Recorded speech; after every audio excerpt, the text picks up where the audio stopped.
Introduction to the draft सर्वे वो है क्या? देखिए, पूरा जो इंट्रोडक्शन ऑफ ड्राफ्ट सर्वे है, ये पूरा खेल जो है ये आपका आर्शिमिदिस प्रिंसिपल पे बेस करता है। आर्शिमिदिस प्रिंसिपल क्या है? अपना कैमरा आप भी ऊपर कर लीजिए उस साइड का भी। हाँ, ठीक है। आर्शिमिदिस का प्रिंसिपल क्या है? आर्शिमिदिस का प्रिंसिपल ये था कि जब आप किसी चीज़ को पानी में डुबोते हैं तो उस पर एक उछाल मतलब बायोंसी की एक पावर अमल करती है। सो यानी ऊपर से वेट होता है, नीचे से बायोंसी होता है, तो इस तरह से अपथ्रस्ट होता है। तो फिर ये क्या होता है, अगर वेट ज़्यादा हो जाए और बायोंसी कम हो जाए तो जहाज़ जो है मतलब या कोई भी चीज़ सिंक हो जाएगी, अदरवाइज जो है वो तैरती रहेगी। यानी Archimedes principle that vessels when freely floating in water will displace of water equal to its own weight. It is obvious, ठीक है, that the weight of the displaced volume or water will not be the weight of the cargo on board. ठीक है, अब मैं आपको बता दूं, आप कैमरा अपना थोड़ा इस साइड पे थोड़ा ऐसे कर लें ना, ऐसे इधर वाले भी इस साइड पे कर लें, सब साथ साथ कर लें ताकि हम आगे बातचीत सी कर सकें। अच्छा सुनिए, अब होता क्या है, देखिए जब जहाज़ जो है आप लोडते हैं लोड पोर्ट पे, इसमें आपकी सबसे चीज़ है कि देखिए इवन किल अपराइट, आपका जहाज़ इवन किल भी होना ज़रूरी है, अपराइट भी होना चाहिए ज़रूरी है। 6 साइडेड का ड्राफ्ट, 6 साइडेड आपकी डॉग वाटर, आपके जो ड्राफ्ट हैं 6 साइडेड डॉग वाटर डेंसिटी, ये सब चीज़ें आपको ज़रूरत है, ये सब चीज़ें आपको नोट करना ज़रूरी है। उसके बगैर आपके ड्राफ्ट सर्वे सही नहीं होगा। ड्राफ्ट सर्वे जो है, introduction of draft survey and general principles हैं क्या? देखिए, what is a draft survey? A draft survey is a method of cargo weight determination by the ship's displacement calculations. Empty में भी है, लोडेड में भी है, या loaded empty, half ballast half loaded, taking into account any changes in weight of the liquids on board. The accuracy of the draft survey will be dependent upon the experience and care taken by the surveyor on board, chief officer, master concerned. Finally, on the documentation of the vessel, on the spirit of cooperation of the vessel, ship staff, senior officer, shore terminal personnel, ये सब लोग होते हैं। मतलब इसमें आपकी 6 sided dog water density calculation is बहुत important है। ड्राफ्ट का भी है, मिड ड्राफ्ट, मीन ड्राफ्ट, ये सब चीज़ें हैं, ठीक है ना। इसमें मिस्टेक होगी तो आपका ये सही ड्राफ्ट सर्वे नहीं होगा। अब आ जाए documentation of the vessel on the spirit of cooperation of the vessel staff and of shore terminal personnel at last but not last on the instrument used by the draft surveyor, उनके जो instruments हैं, and weather and sea condition, चौपी वगैरह is very important, इससे भी बड़ा फर्क पड़ता है। in the harbor in the following sections, मैं आपको फॉलोइंग सेक्शंस का बताऊंगा कि 4-5 सेक्शंस कौन कौन से होंगे जो मैंने आपसे डिस्कस किया था, उन्हीं सेक्शन का डिस्कस कर रहा था मैं आपसे। और details will be given regarding the different procedure to be followed for the basic draft survey, but before going any further we have some necessary basic plans। इसमें आपको पता होनी चाहिए आपकी जो मैंने आपका फॉलोइंग कहा था, एक कांस्टेंट में मिस्टेक नहीं होनी चाहिए। कांस्टेंट आपको पता होने चाहिए कि जहाज़ की उम्र एज के साथ साथ कांस्टेंट्स बढ़ रहे हैं। Fresh water, drinking water, cooling water, ठीक है ना, आपके बंकर्स हैं, डीजल्स हैं, फ्यूल ऑयल्स हैं, लुब्रिकेटिंग है, ये सब चीज़ों का होगा। फिर आपका रेजिडुअल वेट्स होता है, मतलब ये कि ट्रेड पैटर्न से आपने चीज़ें ली, आपने क्रेन रखी, आपके पास एक्स्ट्रा एंकर आया, बावर एंकर, ये वो सब चीज़ें, उसका भी बेलास्ट है, स्टेबिलिटी रीजंस है, ठीक है सब। आपके पास जो है any detectable liquids, extra liquids हैं, ये नहीं है, बेलास्ट है। समझ गए ना मेरी बात? थोड़ा आप भी अपना कैमरा बोल कर लीजिएगा, ठीक है, मैं बात करता हूँ। देखिए, when a ship loads up at a port, depart from this port and travel करता है to another port, draft survey या draft survey carried out, this is to check that the cargo dead weight या constant is satisfactory for the ship owner at the port of arrival, ठीक है सब। अच्छा, it is also follow the principle of Archimedes. उससे क्या कहा था, जैसे if a wait of cargo से 80,000 ton and load and unload from a vessel floating freely in the water, so any measured density, then the vessel will sink, float into the water। जाहिर सी बात है वो sink हो जाएगा जहाज, क्योंकि नीचे उसके बाद अब थ्रस्ट ही नहीं है। अब थ्रस्ट होना ज़रूरी है, पानी के अंदर उछाल की क़ुव्वत इतनी होनी चाहिए जो 80,000, देखिए मेरी बात सुने, 80,000 टन को पानी को वो ऊपर की तरफ फेंक दे।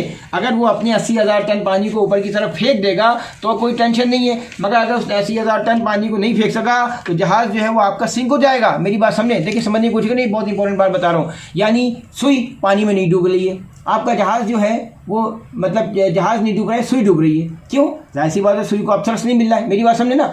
देखिए, ये क्या है, relevance of draft survey throughout the world, millions of tons, लाखों अरबों ton of raw material, process material, different चीज़ें होती क्या है, brought and sold every day. If any of those materials are carried by ship, so ये possible है that the weight of the consignment will be measured by the draft सर्वे।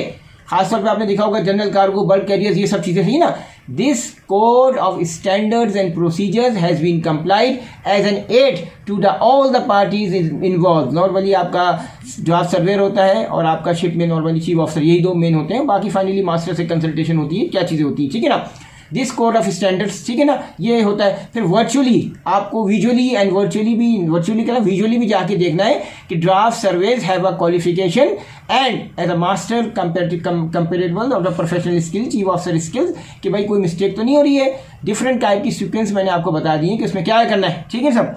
अच्छा, अब आ जाए सब. It is frequently the case that 2 या मोर separate cargo lots, ठीक है ना, आपने 2 या 3 या 4 different parcel loaded into a vessel added during a more or less continuous operation at the same port. First कर लें आपका शंघाई में जहाज़ है और वहाँ पे आपकी डिफरेंट पोर्ट्स है, ठीक है ना. अब क्या करना है, so we must do separate and we must know हमने कौन सा कार्गो पहले लोड किया और कौन सा कार्गो बाद में लोड किया और कौन सा कार्गो पहले डिस्चार्ज करना है और कौन सा कार्गो बाद में डिस्चार्ज करना है. एक तो आपको ये बारे में पूरा प्रॉपर पता होना चाहिए जो कि आपका होता है. और आप अपने सब कार्गोज को अलग अलग अपने कार्गो प्लान में हाईलाइट करते हैं चारों के, एक को green, blue, red and yellow से करते हैं, ठीक है ना. और अब उसके बाद क्या, देखिए सिक्वेंशियली आपको करना है एट सेपरेट पोर्ट्स, ठीक है सब, सिक्वेंशियली सेपरेट पोर्ट्स पे आपको करना है. उसके बाद the different situation may arise due to the draft restriction at the first port.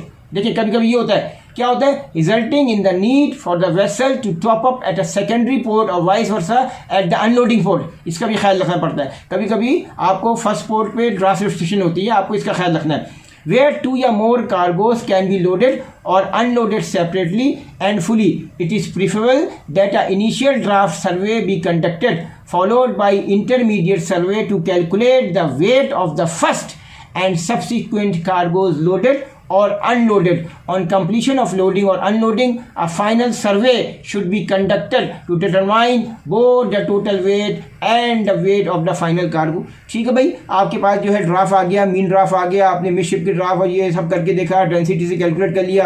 अब आप आ जाओगे, आपके पास वो नॉर्मल तरीका है, डिस्प्लेसमेंट है, आपको पता होना चाहिए लाइट शिप क्या है, कॉन्स्टेंट क्या है, वो फाइनल माइनस कर लिया, फाइनल आपको कार्गो की फिगर्स आ गई कि भाई मेरे पास ये कार्गो है, सही ना सब, इसी के थ्रू लेना है. यानी आपने सबसे मेन चीज़ है वो आपको ड्राफ्ट है. हम टैंकर्स में क्या करते हैं, टैंकर्स में हम शॉर्टकट करते हैं, कभी जल्दी होती है, इंक्रीज और डिक्रीज इन ड्राफ्ट W/TPC, ठीक है सब, इंक्रीज और डिक्रीज ड्राफ्ट W/TPC. फर्स्ट के लिए आपका एक टैंकर है, एग्जांपल दे रहा हूँ, छोटा टैंकर है, और फर्स्ट के लिए आपका टैंकर है, जैसे आते हैं चल करें कोई शटलर या पटलर आ रहा है, उसका 3000 GRT का है. अब उसके ऊपर आपने देखना है भाई कितना कार्गो लोड किया, कितना कार्गो डिस्चार्ज किया, ठीक है ना.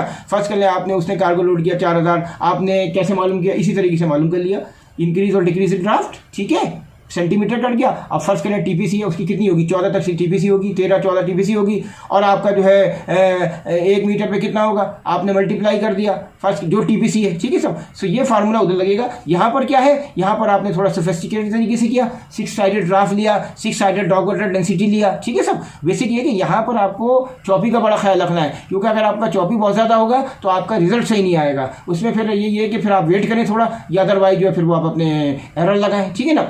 इन केसेज में लोडिंग और अनलोडिंग इज कंडक्टेड सीक्वेंस. कितना टाइम हो गया सर आपका? 8 मिनट.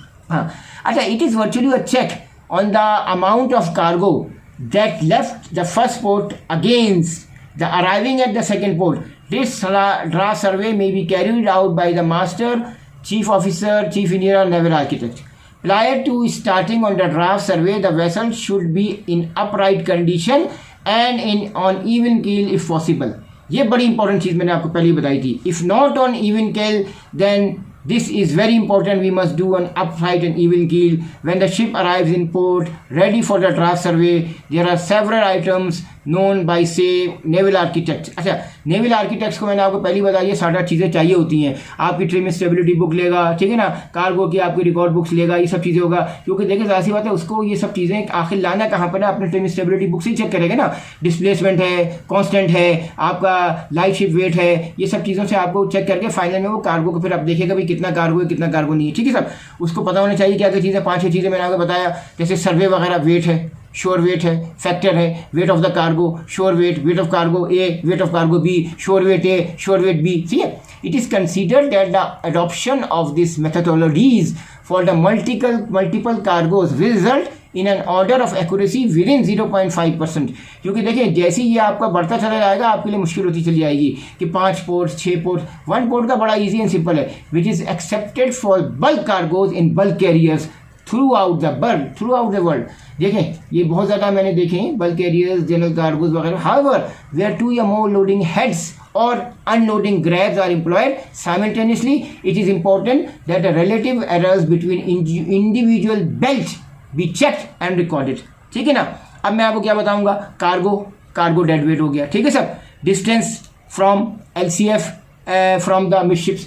देखिए ये इंपॉर्टेंट है क्योंकि लॉन्गिट्यूडनल सेंटर ऑफ फ्लोटेशन आपका चेंज होता है। ये मत समझिए कि आपका सेम रहेगा, थोड़ा थोड़ा चेंज होता रहता है। So distance of LCF from amidship is important. Distance from amidship to amidship, draft marks.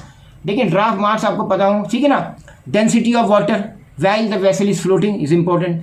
Draft readings from port side से लें, स्टारबोर्ड से लें, ईस्टर्न से लें, एमिडशिप से लें, बाउ से लें, जैसे आपको बताया था। Distance from aft perpendicular to aft draft marks, distance from forward perpendicular to forward draft marks, distance between forward perpendicular aft perpendicular, ये ले, ठीक है, ये सब चीजें पता हो। distance from aft midships, सही है ना, from midships, sorry, distance from midships to midship draft mark, distance from forward perpendicular to forward draft mark. देखिए ये 4-5 चीज़ें बड़ी इंपॉर्टेंट है, मैंने बताई। देखिए सर्वे इज एक्चुअली कैरी, कितना टाइम हो गया आपका? 11 मिनट। हाँ देखिए सर्वे इज, हाँ ऐसी है, अगर मैं आपसे बात करने तो मुझे सर्वे क्या होता है आप भी सुने।